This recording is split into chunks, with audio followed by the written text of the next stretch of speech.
कल्पना कीजिए, एक शहर हजारों दियों की सुनहरी रोशनी में नहाया हुआ। हवा में अगरबत्ती और गेंदे की खुशबू, मंत्रोच्चारण की आवाजें हवा में गूंज रही हैं, घाटों से टकराती नदी की हल्की लहरों के साथ मिलकर। ये है वाराणसी देव दीपावली के दौरान इस प्राचीन शहर में बेमिसाल भव्यता के साथ मनाया जाने वाला त्योहार। इस रात ये पवित्र शहर आस्था और भक्ति के एक अद्भुत नजारे में बदल जाता है। देव दीपावली कार्तिक महीने की पूर्णिमा की रात को दिवाली के 15 दिन बाद आती है। ये अंधकार पर प्रकाश, बुराई पर अच्छाई और अज्ञान पर ज्ञान की जीत का जश्न है। दिवाली तो पूरे भारत में मनाई जाती है, लेकिन देव दीपावली भारत की आध्यात्मिक राजधानी वाराणसी के लिए खास महत्व रखती है। घाट, पवित्र गंगा नदी तक जाने वाली प्रतिष्ठित सीढ़ियां उत्सव का केंद्र बन जाती हैं। वे अनगिनत मिट्टी के दियों से जगमगा उठते हैं, एक मंत्रमुग्ध कर देने वाला दृश्य बनाते हैं। बहती नदी पर टिमटिमाती रोशनी का प्रतिबिंब एक अलौकिक सुंदरता का एहसास दिलाता है। ऐसा माना जाता है कि इस शुभ रात में देवता पवित्र गंगा में स्नान करने के लिए पृथ्वी पर उतरते हैं। देव दीपावली की उत्पत्ति पौराणिक कथाओं और किंवदंतियों में डूबी हुई है। एक लोकप्रिय मान्यता इस त्योहार को भगवान शिव की त्रिपुरासुर पर विजय से जोड़ती है। त्रिपुरासुर एक शक्तिशाली राक्षस जिसने अपनी शक्ति से तीनों लोकों को आतंकित कर रखा था। इस दुर्जय शत्रु को हराने के लिए देवताओं ने भगवान शिव से मदद मांगी। एक भयंकर युद्ध हुआ और अंत में कार्तिक पूर्णिमा के दिन भगवान शिव ने राक्षस का वध किया, जिससे ब्रह्मांड में शांति बहाल हुई।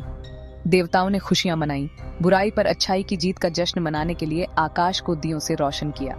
एक और किंवदंती देव दीपावली को उस दिन से जोड़ती है जिस दिन भगवान विष्णु ने अपने वामन अवतार में अभिमानी राजा बलि को पराजित किया था। ऐसा कहा जाता है कि इस दिन भगवान विष्णु ने राजा बलि को पाताल लोक पर राज करने के लिए भेजा था।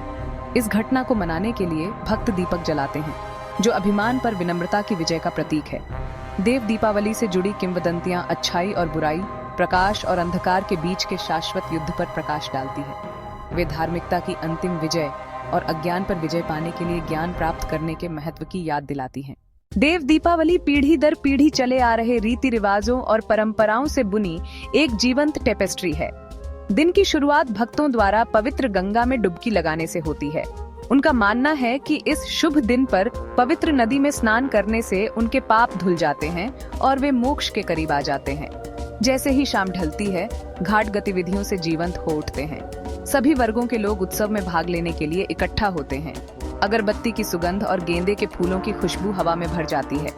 पुजारी गंगा आरती करते हैं। एक भव्य प्रार्थना समारोह नदी देवी को प्रकाश अर्पित करते हैं। उत्सव का मुख्य आकर्षण दियों का प्रकाश है।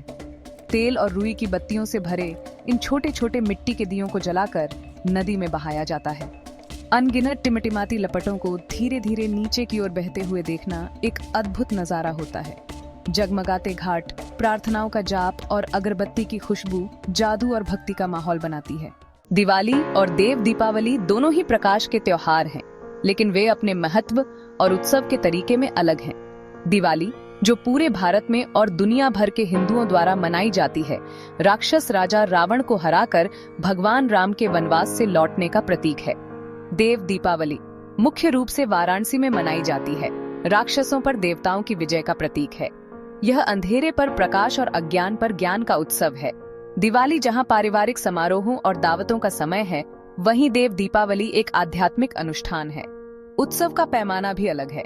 दिवाली जहां आतिशबाजी और धूमधाम से मनाई जाती है, वहीं देव दीपावली का माहौल अधिक शांत और आध्यात्मिक होता है। घाटों को रोशन करने और देवताओं को प्रार्थना करने पर ध्यान केंद्रित किया जाता है।